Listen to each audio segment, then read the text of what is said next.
Third class. నేను 10 ఆజ్ఞలు చెప్పుచున్నాను.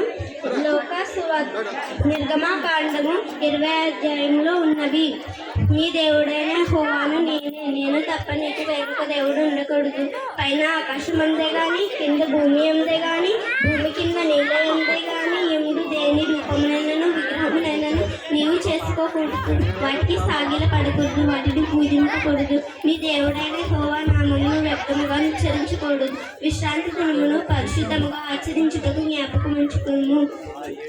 నీవు దీర్ఘాయుష్వంతుడు అగినట్లు నీ తల్లిని తండ్రిని సన్మానించుకున్నాను. హత్య చేయకూడదు, వ్యభిచరించకూడదు, దొంగిలకూడదు, నీ పొరుగు వారి మీద అబద్ధ సాక్ష్యం చెప్పకూడదు.